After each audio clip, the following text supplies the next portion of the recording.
manana teny ny finoana.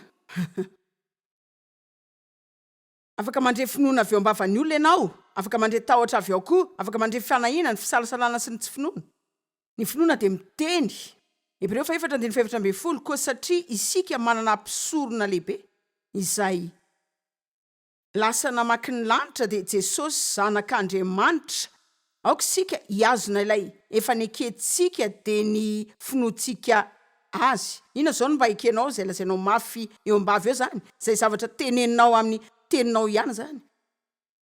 Ny finoana tsy mivavaka amin'Andriamanitra andresiny olana zany, dia avy eo ianao miara-misakafo amin'ny olona dia miresaka ilay izy indray toreny hoe mbola tsy hita ireny ny adina aminy.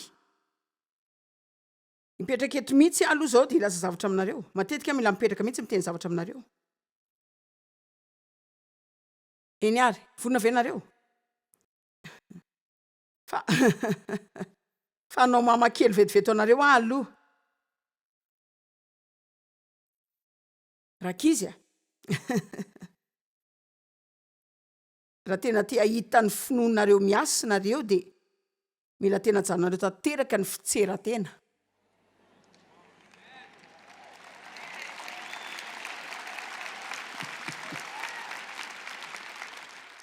Satria ny ankamaroany antony fomba firesantsika araka ny fomba iresantsika, ireo zavatra resantsika dia satria te mba azo olona hitsetrantsika foana isika.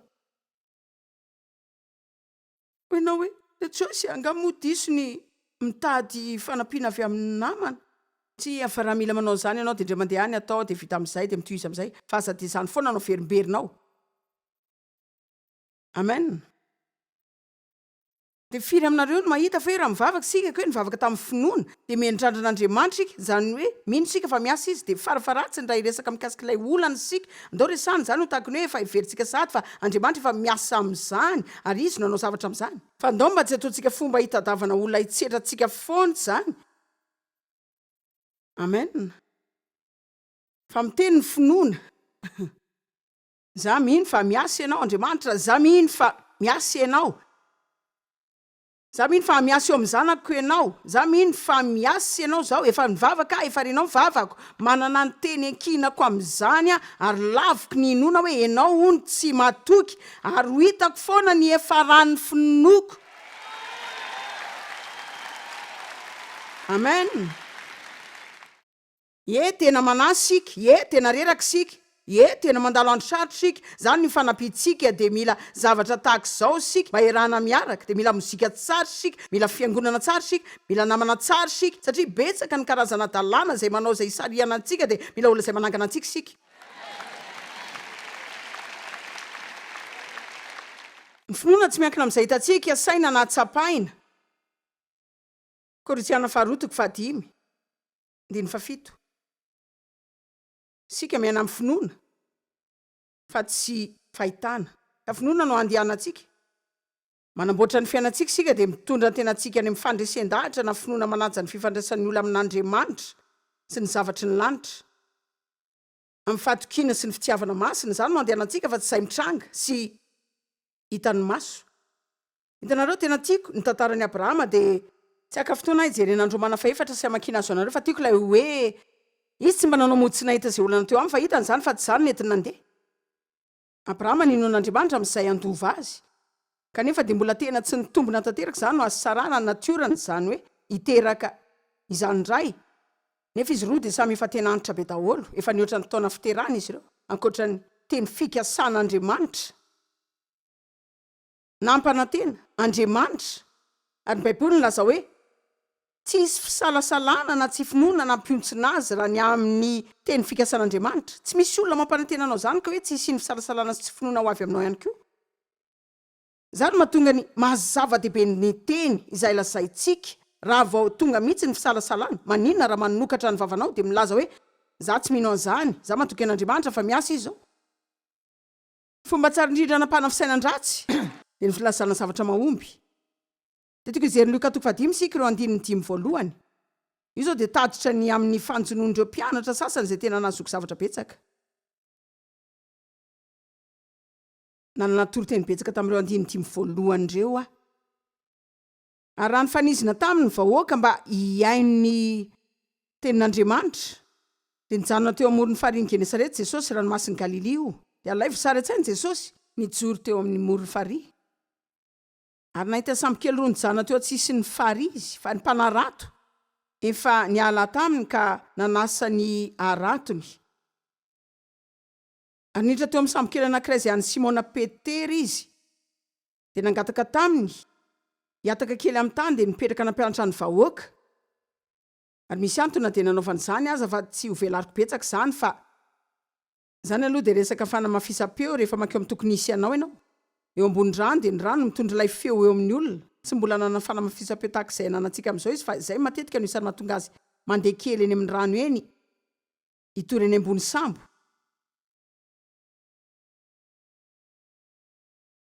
Nipetraka izy ka nytoy nampianatra ny olona avy teny ambony sambo. 14 rehefa nitsatra ny teny Jesosy dia hoy izy tamin'ny Simona Petera, mandrosoa any milalina dia halatsaony aratonareo, azonareo asan-drano dia tiako jerenareo izay nitrangeta. Fa Simona namaly ka nanao hoe, tompoko, mandritry ny alina no efa nikelezanay aina mihitsy, nefa tsy nahazo ninnininy izay. Ka mialohan'ny andehanantsika any amin'ny andiny manaraka, ino moa lazainy Petera? Anipy ny arato amin'ny rano lalina hoe? Tompo, izany hoe dia mba mety? Zay rehefa teo foana hatry ny alinako, tsy manaikitra ny trondro. Zany angeny hoe mpanjony asaly ny efa reraka ary zareo tsy mbola natory dia efa tena reraka. Ny fanasana ny arato koa tena asa be mihitsy. Fa rehefa nankatoa zany zareo dia mbola mila namerin'ilay arato hiasa indray, hiverina ho any anaty rano indray, akorotana daholo indray. Efa nijerilay asa be indray izy, ka nanao hoe zany ve dia mety zay efa reraka, zay efa vizana, efa nanao zay rehetra zay. Fa raha ny tena izy zany le teny lazainy Petera dia hoe hitako hoe tsy mety zany, tena tsy ho tiako ny anao zany, ohatrany efa tsy nety zany.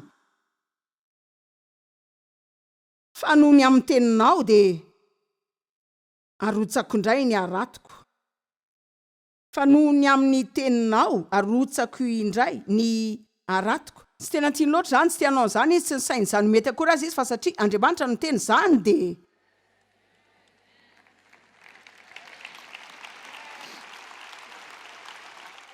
nametraka finoana tamin'izany izy. Dia raha vakianareo ny ambon'izany, teny hoe rehefa nanao zany zareo dia nahazo trondro marobe. Tena be loatra aza ka tena narovotra ny arato. Dia mila niantso ny mpiara-miasa indray azy izy mba ho avy anampy azy ireo, anangonareo trondro azon'ireo. Aza mba hankinina ny fahelan'ny finoanao an'Andriamanitra amin'izay hitany masonao, heverinao, na tsapanao. Larana fahenina, mbola lavitra ny lalana aliantsika. Dia zao nyteny aho hoe haiko izay ataonao dia andeha arak'izay ho tratranao ianao, fa ianao ihany nianatra ny ambin-drehetra. Fa tsy dia taitra amin'izay iray izay loatra nareo ka dia makivaky izany aingana aloha, fa ny finoana dia miasa miaraka amin'ny faharetana. Azafady. Hebreo 4:12. Ary mbola irinay mafy sy amin'ny faharetana ianareo rehetra, samy aneo izany fahazotoana eny an-dalana rehetra izany, mandritra izany rehetra izany, amin'ny fanantenana sy ny fankafizana ny fananana antoka amin'izany hatramin'ny farany. Ka hitanareo misy ny fiatomboan'ny finoana, fa tsy dia ratsy loatra rehefa manomboka ianao hoe za dia ino an'Andriamanitra amin'ity. Zany zao dia efa tsara. Tena feno fanantenana fa misy ny valiny, za dia ino an'Andriamanitra. Fa misy koa ny andro 2, 3, 4, 5 taona, 1, 2, 3, 10 taona, 12 taona, 15 taona, fa tsy mbola hitanao daholo zany. Fa raha mba afaka manomboka fotsiny ianao zao dia anao hoe za dia ino an'Andriamanitra. Dia androso amin'izao rehetra izao. Tena andeha hanatanteraka. Wow, tsy tena fiainana mahafaly ve ny azontsika? Fa sika nge tsy azo fiandohana sy fiafarana izany mihitsy raha tsy misy afovoany aloha e. Ary ny ankamaroanareo amin'izao dia eo afovoany amin-javatra ary tsy dia tena mahita fahafinaretana ianao. Fa mila maharitra foana ianao. Ary ny faharetana tsy fiandrasana, sika mantsy saika miandry ilay hoe ho tiana na tsia. Faharetana dia ilay toetranao eo ampiandrasana. Izay toetrantsika eo ampiandrasana. Ka afaka miandry amin'ny fiandrandrana ianao. Afaka miandry sady miresaka tsara ianao. Afaka miandry ianao dia mandany fotoana manao fitahiana amin'ny olo-kafa. Zany zao dia zavatra tsara atao. Fa mbola eo ihany sika rehefa avy eo. na isika ilay hoe za te hijanona tena tsy hovetako tsony zao ka tena andeha hiala tsy mety zany zao de mila vera indray ianao de manomboka andrehetra ihany koa eny ary-andriamanitra vavaka mpinoana za miny fa ainao atao zao ny aina roa volana zany de tena tsy zakako tsony ty zao ka tsy haiko mihitsy hoe manina zao ny elabe fa tena hiala de hijanona mihitsy mbola miverina am'izay lalana andohanao rehetra ndray ianao marina misy ola mandre avy ary ahoana ndray ny aminareo ery arina ery hitako zao nareo ery arina ery zany hoe misy olona zao ery ambony ery amy jiro be ery jereo zao zany iny lalana mankely amy rindrina eny ambony eny firy aminareo zao no mandre zay lazaiko saiko varina mijery ny olona eto ambany eto foana fa ay moa misy anareo eny amen naiko hoe eninareo fa zao ny vaovao mafaly de hoe na de tsy nalala zao hoe teninareo andriamanitra malala hoe eo nareo zany zao tsara zany trano fehezin'andriamanitra misaotra nareo faharetana bereo fa 9:5 arak'izany rehefa naharitra tsara sy niandry tamin'ny paharetany Abrahama de nahazo ny teny fikasana zay nampanantenain'Andriamanitra azy Abrahama niandry 20 taona Josefa zao 13 taona tany am-ponjany amin'ny zavatra zay tsy nataony akory tena tsara ange zany hoe manofo zany ianao Josefa zao nanofo de tena faly izy de nilobava tamin-dralany de nanao dokadoka kely hehe nareo zao ikoaka amiko daholo nakany amin'ny dada anao ianao koa zao ikoaka amiko ry dada hehe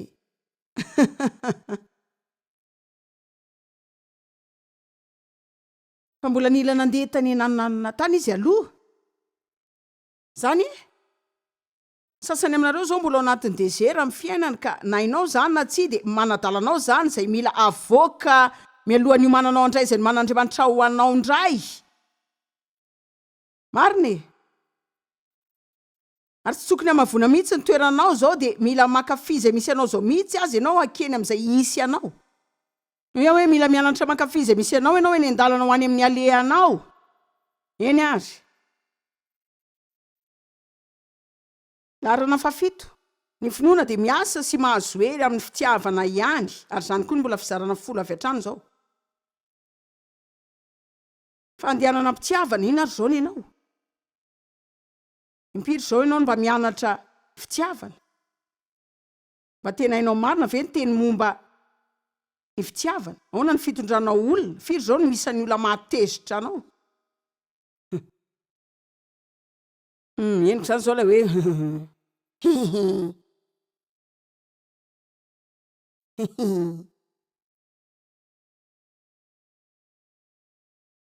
Galatiana 5:1 nandao ataontsika amin'ny écran azafady ny finoana de miasa amin'ny fitiavana ihany fa ao amin'ny Kristy Jesosy de tsy mahasoa ny famorana na ny tsy famorana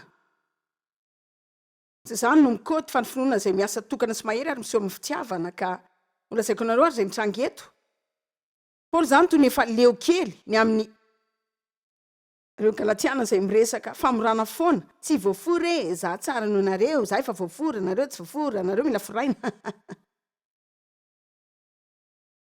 hitako fa Paoly zany de milaza hoe mba hajanonareo any reo lalàna tsipika mikasika ny fombafomba sy lalàny reny de aoka mba hosairana amin'ny fankatiavana mariny tena dalàny zany fomba fiadiny anaram-piangonana zany de mifanditra de mifamono kanefa de tsy mitovy fotsiny ange ny fomba finoantsika azy izy ary no marina na iray amintsika aza tsy marina zato isan-jasana zany na ianao na ny olo-kafa koa fa samy manao zay vitantsika daholo tsika fa ny vokatra eo amin'ny fiainantsika mbola zava-dehibe mihoatra ny zavatra hafa rehetra hoy Paoly hoe aoka mba ho sahirana amin'ny fankatiavana satria zany ihany no mampietsika sy mampahery ny finoana tsy manam-potoana amin'izany fa marika faraky 12 manana finoana an'Andriamanitra mivavaha mandrakariva rehefa mivavaka de minoa ary raha misy fifandirana eo aminareo de ajanony zany, alatsao zany, avelao zany. Fa miresaka finoana zany, sika zao mahazo lalàna ray amin'ny finoana, ary raha tianareo hiasa ny finoanareo zany de mila tsy tezitra amin'ny olona koa nareo. Miasa amin'ny fitiavana ny finoana, re olona mila miara-miasa amin'ny fanamasiny ianao mba hiazonana zany fandehanana ampitiavana mafy zany. Tsy mora ange ny fo maraina isan'andro de manamboatra ny sainao de misaina mikery mikasika izay afaka ataonao an'olo-kafy zany e. Indrindra fa raha mahazo ray tamin'ny teny fikasan'Andriamanitra ianao fa mila fitsarana ianao, mila fanampiana amin'ny zavatra sasany ianao de miandry ianao, miandry, miezaka ny bahatra, miezaka ny adra de efa mialeo an'izany ianao. Zao misy aty madamy ty miteny ny anakombona ny vavanareo indray aza mitsetra ny tenanareo. Aoka omby, za efa tena leo anty de miteny ampendrasanao. Atiny momba ny tenanao mivoa de mitiava olo-kafa ianao zany hoe naninona ary any tonga teto androany. Ka hitanao ihany ny farany fiasan'ny finoanao. Larana fahavalo ny finoana de azona fitsarana. Ebreo 4 reo zay mino an'Andriamanitra de miditra amin'ny fitsarana. Ka de lazaiko tsotra ho aso anareo so an'olo-kafa fa raha milaza ianao hoe mino nefa mbola tezitra ihany de tena mila milaza hoe tena tsy ampy kely ny finoanao satria raha tena mino marina ianao tokony mba honanana fitsarana anaty. Le fitsarana malala hoe Andriamanitra no mifehy de izy no miasa ao an'izany. Mila voaka ihany koa ny finoana, ereo anatin'ny fanahinao zany. De mila voakanao ihany koa. Tadio tamin'izany teny anareo tamin'ny voalohany amin'ity fampianarana ity fa nisy ny fotoana teo amin'ny fiainako namaoko ny finokony amin'ny famelan-keloka fotsiny de ho any an-danitra indray andro any rehefa maty. Fa tsy namoaka ny finoko tamin'ny sehatra hafa, tsy manamoaka ny finoko andresy sy anasitra ny ratra ny lasa koa. Tsy namoaka ny finoko anao zavatra hafa ho an'Andriamanitra, tsy manamoaka ny finoko mba ho ampiasain'Andriamanitra, tsy manamoaka ny finoko an'ny arabola koa zara fa tafavoaka fotsiny zay tamin'izany na de nanao ny ampahafolony foana aza sy de evy hatramin'ny vadinay satria nampianarina ny fanaovana izany tany am-piangonana izay nitombonay. Fa hitanareo afaka mandoa zany anao de manao de inoko fa hita vokatra ihany nareo. Zay zany samy tsy tena tafavoaka tamin'izay faktiorana mihitsy fa milaza aminareo raha tena te hiditra amin'ny tontolo izay tian'Andriamanitra isianao marina ianao, mila mamoaka ny finoanao de ny amin'ny fanomezana. Ny finoana de manome vokatra foana. Zany ny fahafolo. Misy vokatra ny foana zany raha tsy miala amin'ny finoanao mihitsy ianao, raha tena miazona ny finoanao tokoa, tsy maintsy hisy vokany izany. Tsy afaka miteny anareo hatraiza ny fahailana fa hitondra vokatra foana zany. Lioka 7:50 ny Baiboly milaza hoe ny finoanao no mahavonjy anao. Na ito ola 7:7 zay maly ariva ny vonjen'ny finoany.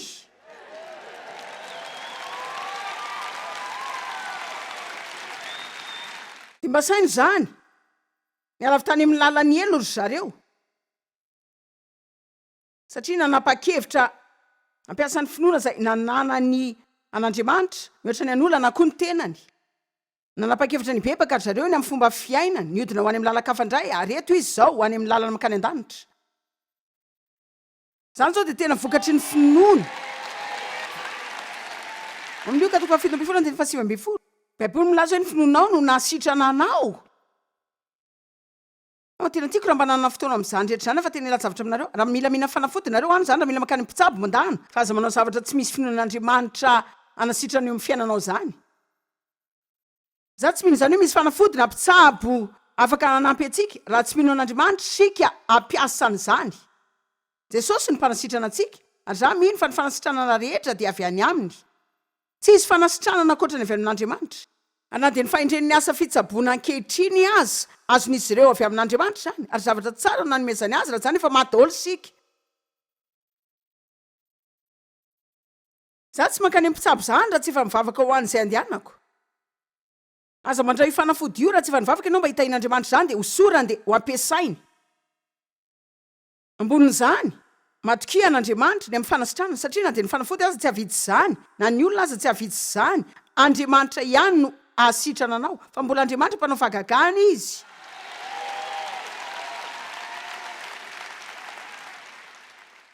Faharay ambin'ny folo, ny finoana ny miaro antsika amin'ny zana-tsipika amin'ny rehetry ny fahavalo. Efesiana 4 milaza, asan-drato ny ampinga ny finoana. Izy tsy ny teny hoe hanarony manodidina anao zany. Zany rehefa misy zana-tsipika amin'ny rehetra tonga amintsika ny zavatra voalohany ilaina an'izay tsika dia hoe matoky an'Andriamanitra. Matoky azy mino azy mamoaka ny finoko a dia mino an'Andriamanitra. Larina 17 20 tratranareo a eny ary larina 12 mandray ny fitahian'Andriamanitra rehetra amin'ny alalan'ny finoana sika. Natao marina amin'Andriamanitra amin'ny finoana sika, no marina tamin'ny finoana sika, no masina tamin'ny finoana sika, nampivanana tamin'ny finoana sika, na vela eloka tamin'ny finoana sika. Manao zava-dehibe ho an'Andriamanitra amin'ny finoana sika. Raha tena tianana fahalalana marina amin'izay vitan'ny finoana sika dia vakio ny Hebreo 12 izay miresaka momba ny finoana maro no nanangana ny sambo. Ny finoana nananany Sara anaka avy tamin'ny finoana Rabajanga no nankatoan'Andriamanitra ka namonjy ny mpisafitany izay saika efa nahafaty azy. Manao zavatra ampinoana sika ary misy valisoa foana ny amin'izany. Larina 17 ny finoana dia mitombo sy mivoatra araka ny ampiasainao azy. Isaky ny ampiasainao, ianao zao mety mahatsiaro zara fa manana finoana raha amin'izao. Reo olona tamin'izao vao nanomboka ny an'ny finoana an'Andriamanitra mba nananako dia ny tsy ankanesako any amin'ny elo. Zay ihany. Avelao ny eloko dia ampio ao any an-danitra. Zay ihany, zany nisy ahy. Reo olona tena tsy ho voateniko. Anareo mihitsy zao izay niova tamin'ny fiainako hatramin'izay ka hatramin'izao. Fa isaky ny tsirairay avy tamin'ny reny mila nahalala ny tenin'Andriamanitra, namoaka ny finoko tamin'izany sehatra izany, niorina tsara dia maharitra, niazona tsara ny fonako dia nanao toetra tsara tamin'ny olo-kafa, natoky an'Andriamanitra mpamaly soa dia wow, za aloha zao dia mbola ety andalana avy any amin'izay andohako.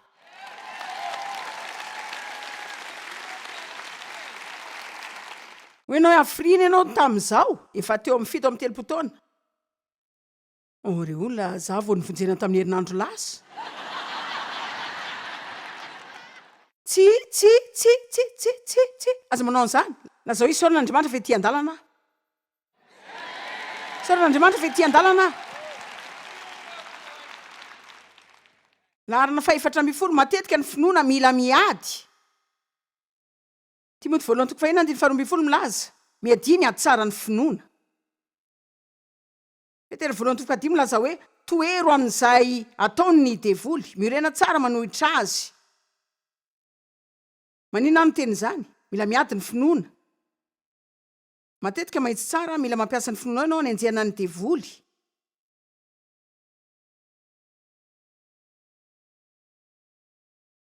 Manana hery sy fahefana ianao, andresy ny hery rehetra ananany fahavalo. Lioka 2:17 enoy zao, mialohan'ny tapatapanareo enoy. Lioka 2:17. Indro, zay fa nanome hery sy fahefana anareo andresy ny hery rehetra ananany fahavalo. Manana hery fotsiny devoly, manana hery sy fahefana ianao, fa ny an'ny fahefana tokana anana dia izay omenao azy ihany. Amen. Zany koa zao mbola fianarana efatra hafa. Teny larana 15.